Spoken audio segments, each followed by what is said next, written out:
それじゃあ行ってきます。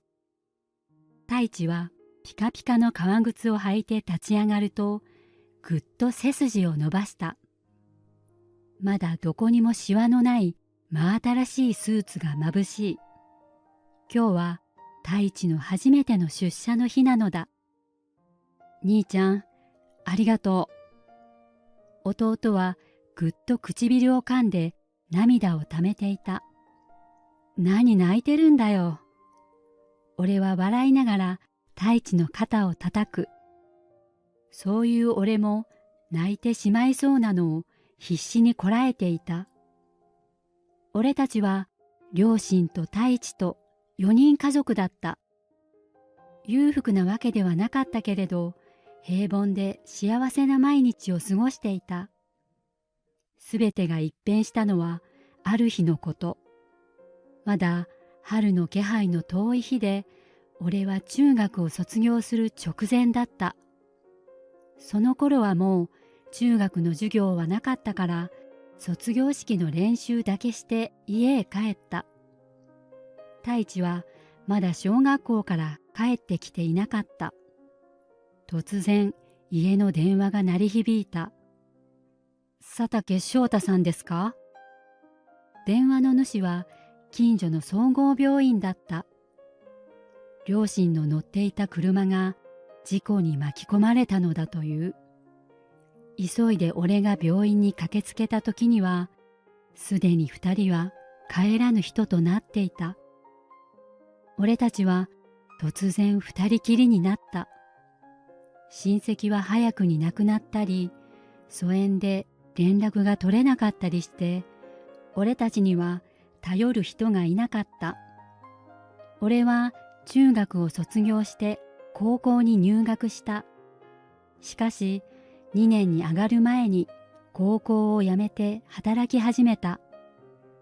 両親の残した遺産もあったし、話では保険が入るということだったけれど、それだけでは心もとなかった。持病を持っていた太一のこともあったからだ。いや、本当はただ生活するだけなら余裕はあったのかもしれない。でも俺は太一には高校だけではなく大学も行かせる気だった。理由は簡単だ。太一は頭が良かったのだ。小学校では常に成績はトップクラスだった。中学受験をするために塾に行っている子にテストの点で勝ったこともある。何より太一は勉強を楽しんでいた。太一が望むように勉強をさせてやりたい、そう思っていたのだ。高校を中退した俺は建設会社の作業員に就職した。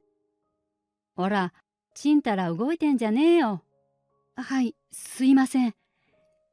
中卒の俺の取り柄は、動けることと元気なことくらいだったから、どこへ行っても精一杯やって笑っているようにした。暗い顔をしていても笑っていても同じ一日だ。だったら笑っている方が得な気がする。いい顔してんじゃねえか。ありがとうございます。そうしていると、次第に現場の先輩たちも俺を気にかけてくれるようになった。太一が高校へ行き、日本でも有数の大学に受かった時は本当に嬉しかった。太一は俺に何度も感謝を口にしていた。兄ちゃんのおかげだよ、と口癖のように言うのだ。体の弱かった太一も成長するにつれ、病気も落ち着き、今では元気いっぱいだ。行ってきます。何回目だよ、さっさと行け。もう一度振り返った弟の背を叩く。太一は痛そうに顔をしかめながら笑顔で手を振った。太一は今年国土交通省に就職した。それがどれほどすごいことか俺にだってわかる。自慢の弟だ。太一の背を見送って俺は自分の会社に向かった。お疲れ様です。お疲れ様。声が行き交う作業場は俺のお気に入りだ。会社の人たちも気のいい人ばかりで、俺はこの仕事を気に入っている。おい、この辺りはどうなってんだよ。しかし、今日は俺の唯一と言ってもいい悩みの種が現場に顔を出していた。現場作業員と違ってきっちりした服を着て書類の束を手に作業場を指さしている。本社の大石達樹さんだ。本社で各現場のスケジュール予算管理をしている人で、うちの作業場にもよく顔を出す。社内でも優秀な人らしく、本社社員が数人来た時も、さすがエリートともてはやされているのを聞いたことがある。大石さん、お疲れ様です。近くを通る際に挨拶をする。大石さんはちらっと俺を見て、ふんと鼻を鳴らしただけだった。やっぱり。俺はなぜか大石さんに嫌われているらしい。なぜかとは言うが、その理由はなんとなく想像がつく。大石さん、こっちのスケジュールですが、現場から見ると少し無理がありそうで、以前大石さんがうちの管理をするようになって少しした頃、そんな風に彼に意見したことがある。その時、大石さんはあからさまに顔をしかめたのだった。中卒が俺に意見すんじゃねえよ。彼から発せられた言葉に俺は愕然とした。現場監督から俺の学歴を聞いていたのかもしれない。大石さんは中卒の俺に意見されたのが相当気に食わなかったようだった。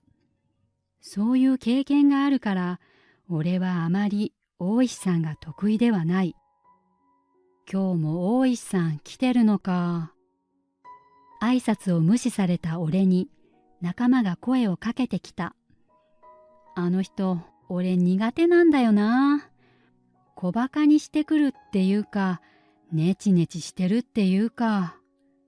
嫌そうに眉を潜めた仲間を見て、思わず苦笑いが漏れる。大石さんへの苦手意識は、俺だけではなく、現場の総意らしい。もう少し効率的にできなかったのか？こんな小さい問題のせいで、どんどんスケジュールが後ろに倒れるんだぞ。そうこう言っている間に、大石さんから現場監督への小言が始まった。頭を使えないのか？このくらい子供でも考えつきそうなもんだけどな。俺を煩わせるなよ。こっちもでかい仕事が詰まってるんだぞ。監督は小さくなって頭を下げている。現場で何が起きてるかなんて知りもしないくせにな。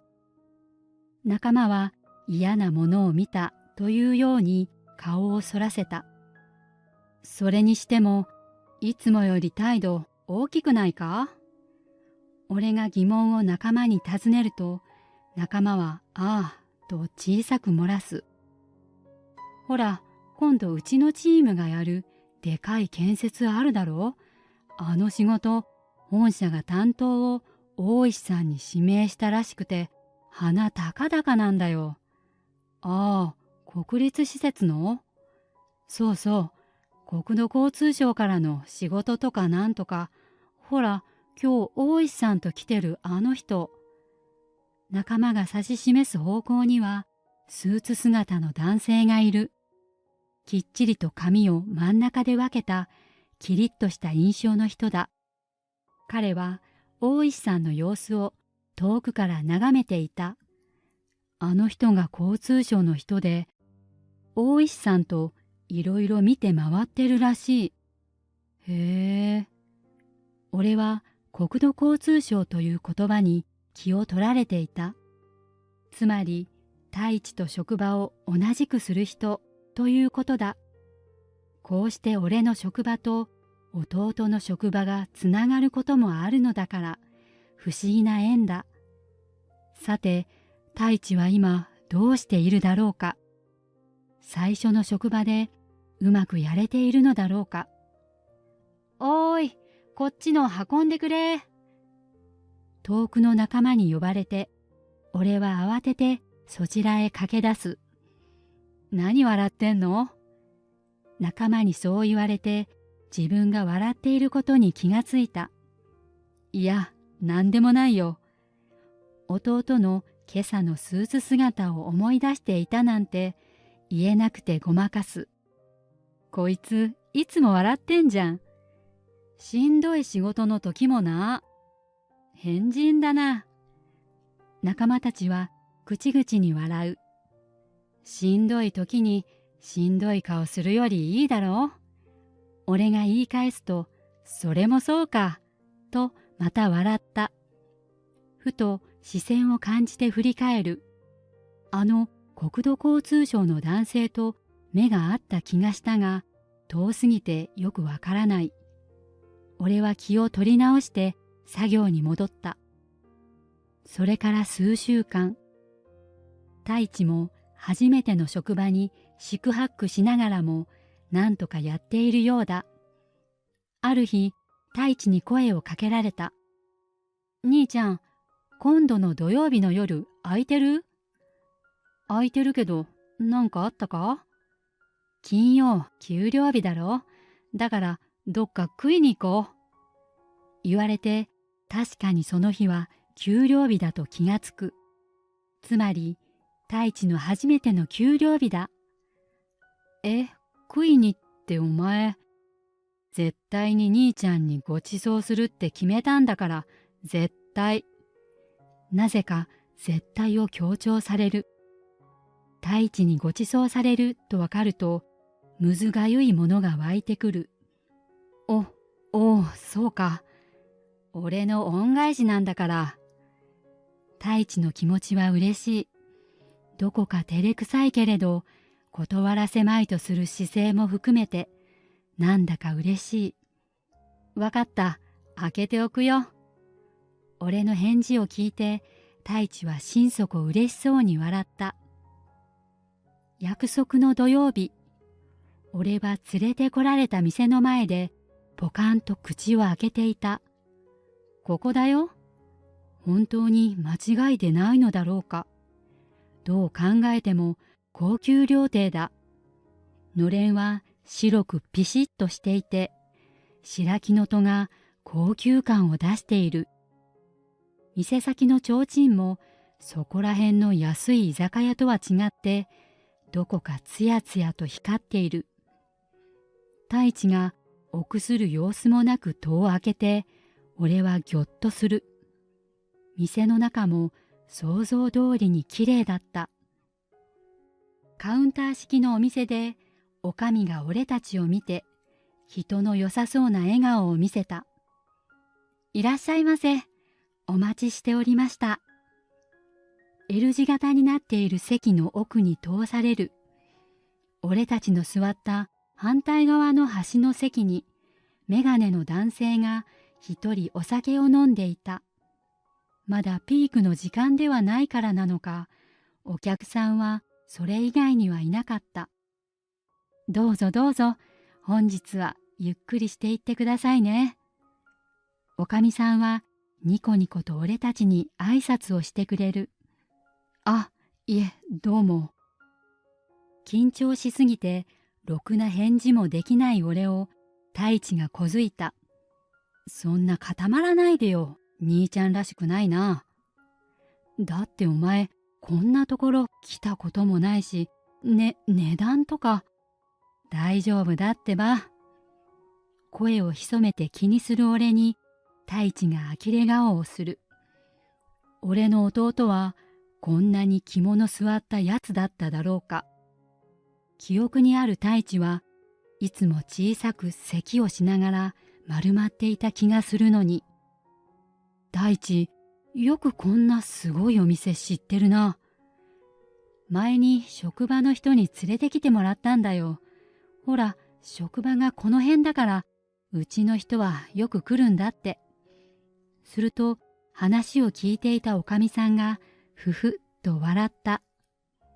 弟さん、前にいらっしゃった時も、先輩方にお兄さんのご自慢ばっかりされてましたよ。ちょっとおかみさん。太一が慌てたようにおかみさんを制するが、おかみさんは気にした様子もなくニコニコしている。自分が大きくなれたのはお兄さんのおかげなんですってね。ご両親を亡くされて自分だって苦しいはずなのに、体の弱い自分を支えて大学まで行かせてくれたって。俺は思わず隣の太一を見る。おかみさんの話を止められないと悟ったからなのか、耳まで真っ赤にして顔を手で覆っている。さっきまでの堂々さはどこへ行ったのだろう。もしかするとさっきまでは大きくなった自分を見せようと虚勢を張ってくれていたのかもしれない。お兄さんへの恩返しってことですから、目いっぱいの料理をお出ししますからね。もう勘弁してください。洗いざらい吐かれてしまった太一は赤くなりながら小さくつぶやく。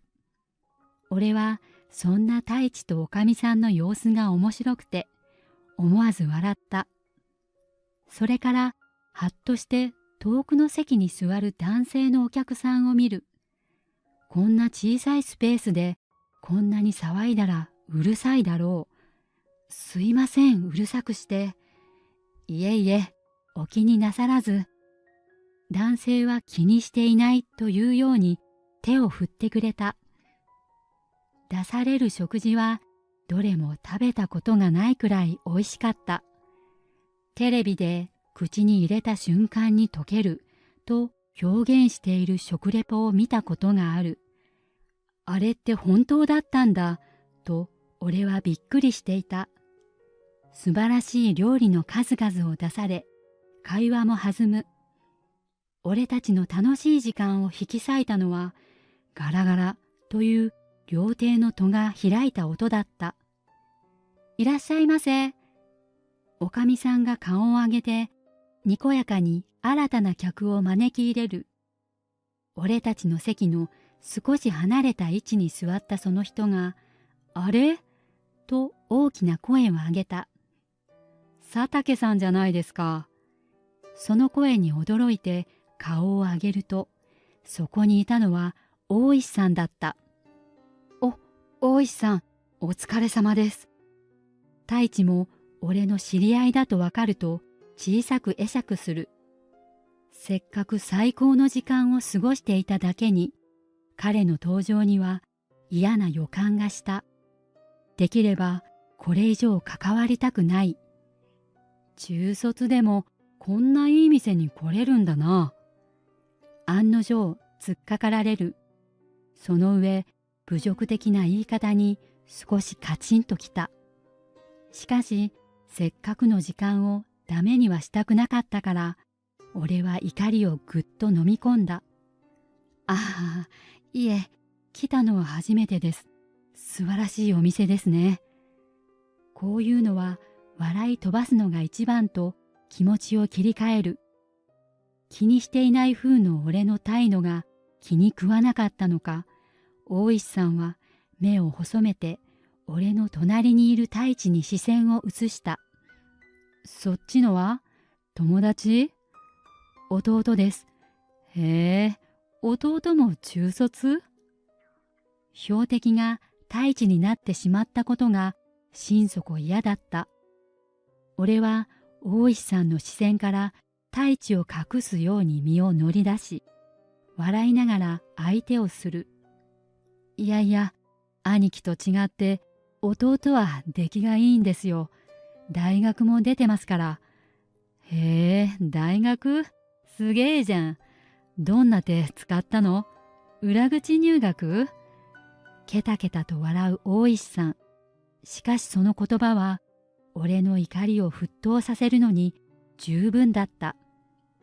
弟は必死で勉強したのだ。それを知りもしないやつに馬鹿にされる筋合いはない。怒りに任せて立ち上がろうとしたその時、店内にあらーと柔らかい声が響いた。怒りをそがれてしまいそうなその声の主はおかみさんだった。目を丸くして顎に手をやり、大石さんを見ている。お客さん、前にも来てた人でしょ？建設会社の。ええ、はい。じゃあ知らないのかい？この人、国土交通省の職員さんだよ。おかみさんは太一を示して告げる。その言葉に大石さんは一瞬ポカンと口を開けた。国土？前に大きいお仕事もらったんだって話してたじゃないの。あんまりひどいこと言っちゃ、せっかくのお仕事なくなっちゃうかもしれないよ。気をつけなね。大石さんは視線を太一に移す。太一は急に店中の視線が自分に向いたことに気がついて肩を跳ねさせた。あ、いえ、入社したてなので。そう言いながら小さくなる。太一を見ている大石さんは自分の言ったことの重大さに気がついたのか、青い顔をしている。しかし恥ずかしさも相まってか、すぐに口から唾を飛ばし始めた。でもほら、たかが新卒だろ。俺の仕事に口出せるような立場じゃない。立ち上がらんばかりの勢いで騒ぎ始める。いまだに態度を崩さない大石さんに何か言ってやろうとしたとき、カツンと小気味のいい音が鳴った。カウンターの端でお酒を飲んでいたメガネの男性がグラスをカウンターに置いた音だった。だったらここで僕が話を聞いてるのはまずいですかね。は？何が？大石さんは突然割って入ったお客さんを睨みつけた。しかし次の瞬間、大石さんの顔がみるみるうちに蒼白になっていく。お酒を飲んでいた男性客は眼鏡を外し、長い前髪を持ち上げた。その姿に見覚えがあって、俺は記憶を手繰り寄せる。それがいつか現場で見た姿に重なる。森さん。森さんと呼ばれた人は大石さんに小さく会釈した。どうも、こんなところで会うとは奇遇ですね。あ、この前の。俺も驚いて声が漏れる。そうだ、この前現場に来ていた人だ。確か今度大石さんが携わる建設を依頼している国土交通省の職員。スーツの時とあまりに印象が違うので気づかなかった。店の端にいて視界に入りにくかったとはいえ、大石さんですら気づかなかったのだから、大抵の人は気づかないのではないだろうか。なんだかすごいこと言われてましたね。森さんは小さく苦笑している。それを見て大石さんは肩を震わせ始めた。森さん、これは違いまして。現場の方からあまりいい噂は聞いていなかったので、想像通りといえばそうなのですが、わなわなと震える大石さんと対照的に森さんは落ち着き払っている。僕は他人を肩書きで判断したり、その人を知らないのに馬鹿にする人と仕事をするのは不安です。森さんの言葉に大石さんは息を飲んだ。苦労をものともせず、楽しそうに仕事して自分への悪口を笑い飛ばせる人の方がよっぽどいい。と森さんは俺を見て微笑んだ。ふと以前仕事場で森さんを見た時のことを思い出す。確かにあの時視線を感じた。きっと森さんだったのだろう。担当ですが、考え直した方がいいかもしれませんね。大石さんは青い顔で震えている。自分の失態に気がついたのか、口を開けて固まっていたが、やがてはっとしたように立ち上がった。そして何かを早口で言うと、注文すらせずに店を出て行った。大石さんが去ると、店は嵐が去ったかのように静かになった。ありがとうございます。太一が少し腰を浮かせて森さんに頭を下げる。俺もはっとしておかみさんと森さんを交互に見る。本当にありがとうございます。おかげで助かりました。おかみさんはケタケタと軽快に笑い始めた。あんなこと言われたら嫌だものね。お助けできたらと思ったんだけど、私よりよっぽど強い助け舟がいらしたみたいね。森さんは手を挙げてにこりと笑った。いいえ、すいません、割って入ってしまって。お二人の話を聞いていて、素敵なご兄弟だなと思っていたので。それから森さんは太一に視線を移す。どうやら同じ職場のようですね。きっと部門が違うんでしょうけど、どこかで会ったらよろしくお願いします。森さんの笑顔に俺たちもつられて笑い、頭を下げた。あのあと、本当に大石さんはうちの担当を外れることになり、別の本社社員が見に来るようになった。大石さんはそもそも担当をつけてもらえなくなったとかいう噂も聞いた。森さんがうちに受注した建物は工事が着々と進められている。森さんは時々現場を見に来ており、俺にも声をかけてくれるようになった。俺の楽しそうな働きぶりを気持ちがよくて好きだと言ってくれている。そのおかげか、本社での俺の評価が上がっているようだ。あのあと、森さんは太一のことも気にしてくれているらしい。部門が違うので接点はあまりないが、見かけると声をかけてくれるらしく、この前は昼飯をおごってもらったと言っていた。太一は今も頑張って働いている。初めてのボーナスが出たら、どこへ行きたいか聞かれた。俺を旅行に連れて行く気らしい。俺にばかり使わなくていいのだと言っても聞かないのだ。俺の恩返しは始まったばっかりなんだからね。弟にそう言われてしまえば俺も断れない。そう言って旅行の計画を練り始めた太一を横目に、俺は仏壇に手を合わせた。なんだか仏壇の両親も笑っているように見えた。